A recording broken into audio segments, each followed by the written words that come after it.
आइए हम सभी भक्ति के क्रम को आगे बढ़ा रहे हैं। बड़ी सुंदर चर्चा इस ज्ञान, वैराग्य और भक्ति प्रसंग पर हम कर रहे हैं, और इतने विस्तार पूर्वक तो शायद मैं भी पहली बार ही कह रही हूं यहीं पर, क्योंकि महात्म्य की कथा जल्दी से करके और फिर अनुष्ठानात्मक रूप में अगर है तो जाना तो पड़ता है। और उसमें भी चौथे दिन की जो कथा आती है, जब भगवान का जन्मोत्सव होता है, तो इतने जोर की भागा दौड़ी मचती है कथा में, तो चलते चलो।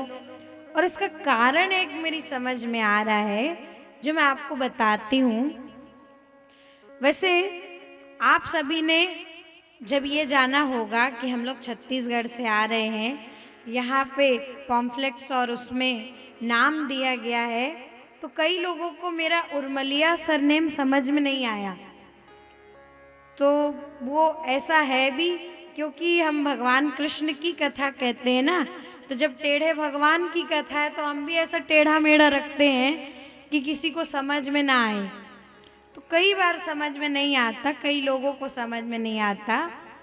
वैसे तो जो आयोजन करता है त्रिपाठी परिवार, लिखना हम लोगों को सरनेम में, टाइटल में त्रिपाठी ही चाहिए। और मेरे दादाजी तो आज भी लिखते हैं, त्रिपाठी ही लिखते हैं।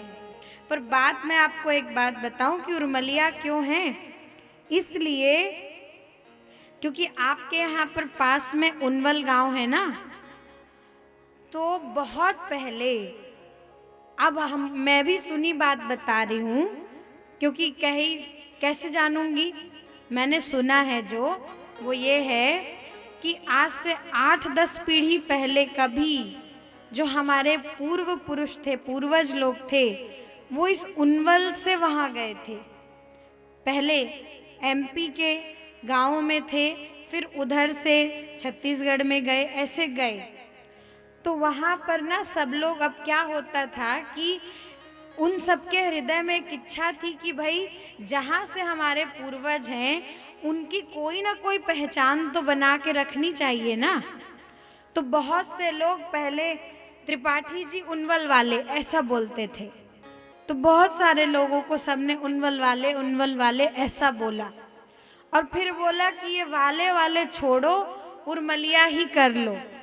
तो उनवल के गांव के नाम की पहचान है कि हम लोग उर्मलिया लिखते हैं। तो ये वैसे लिखना दूसरा चाहिए, पर हम लोग लिखते हैं इसलिए कि, और ये बात देखिए कि कितनी एक और मजेदार बात, कि 7-8 पीढ़ी पहले की बात, और मौका मेरे को मिला है यहाँ गांव में आने का और देखने का।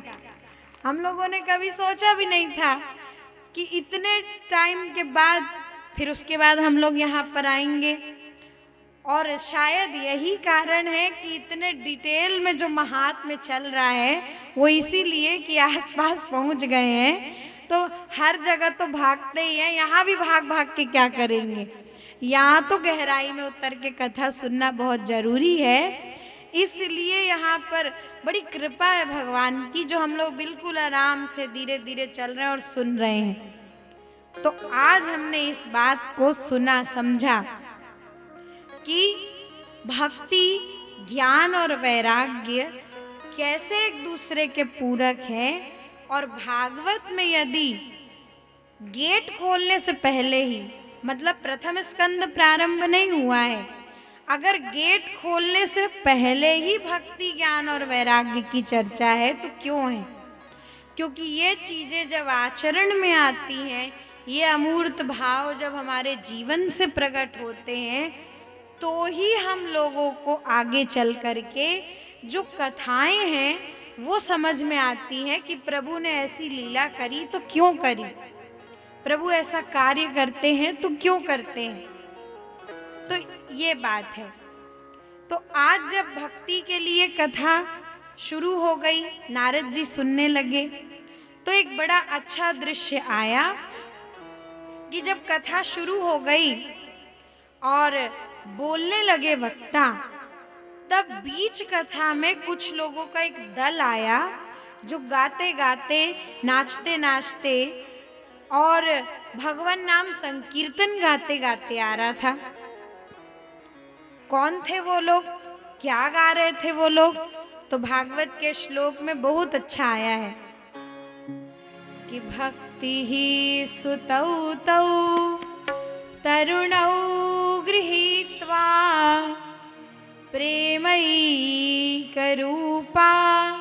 सहसा विरासी श्री कृष्ण गोविंद हरे मुरारी नाथेति नामानि मुहुर्वदन्ति।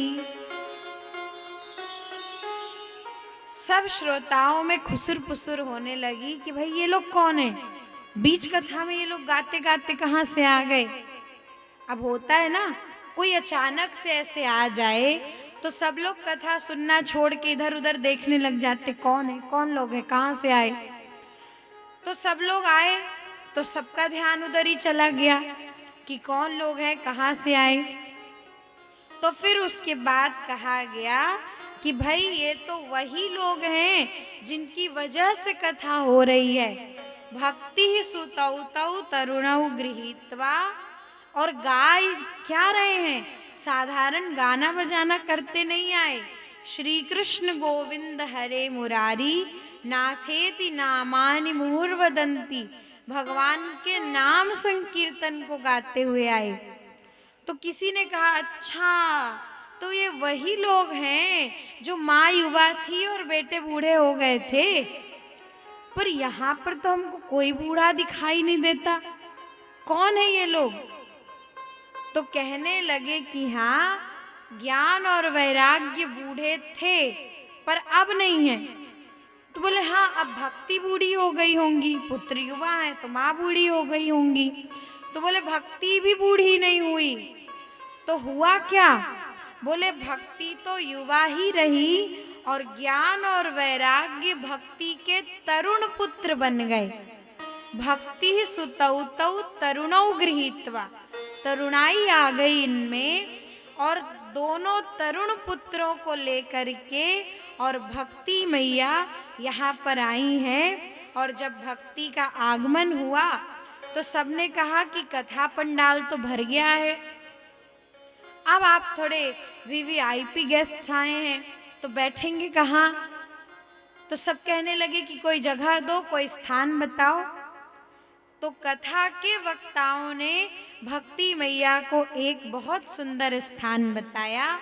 भागवत में वो बड़ा प्यारा श्लोक आया है, कौन से स्थान में आप बैठो। तो बता रहे हैं ये लोग कि भक्ति सुगोविंद स्वरूप कर्त्री प्रेमैक धर्त्री भवरोग हंत्री सात्वं च तिष्ठ स्वसुधैर्य संश्रया निरंतरं वैष्णवमानसानि।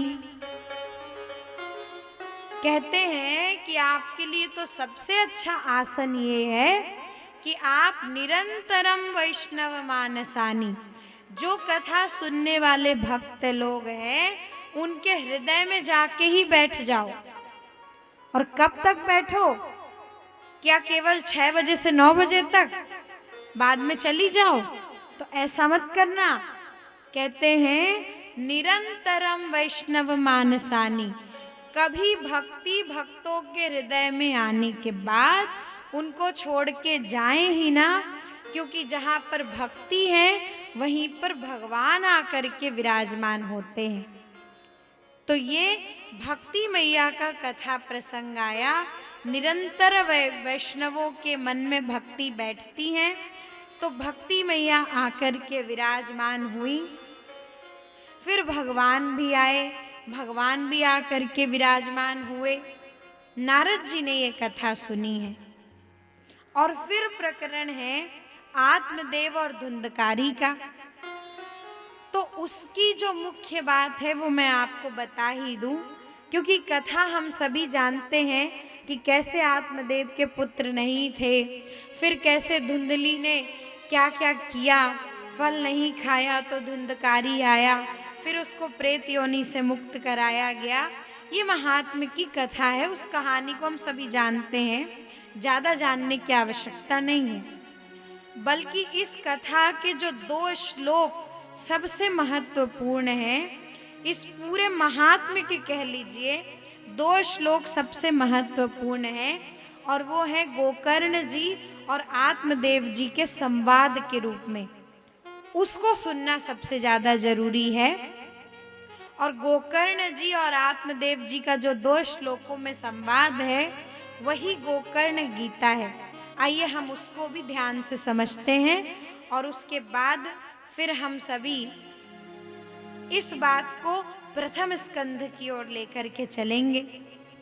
2 महत्वपूर्ण श्लोक गोकर्ण जी ने आत्मदेव जी को समझाया कि देहे स्थिमान् सरुधिरे भीमतिं त्यजत्वं जाया सुतादिषु सदा ममतां विमुञ्च पश्यानिशं जगदिदं क्षणभङ्गनिष्ठं वैराग्यरागरसिको भवभक्तिनिष्ठः धर्मं भजस्व सततं त्यज लोकधर्मान् सेवस्व साधु पुरुषान् जहि कामतृष्णाम् अन्यस्य दोषगुणचिन्तनमाशु मुक्त्वा सेवा कथारसमहो नितरां पिबत्वम्। जो ये कह रहे हैं कि अपने इस देह से अभिमति का त्याग करिए। अभिमति माने डर, एक भय कि मुझसे ये छूट जाएगा, मुझसे ये छूट जाएगा, मेरा धन कहीं चला ना जाए, मेरा परिवार खो ना जाए, कहीं मेरी ये देह, मेरा ये शरीर मुझसे छूट ना जाए। इस अभिमति का त्याग करके ज्ञान को अपने आचरण में उतारिए, वही वैराग्य है।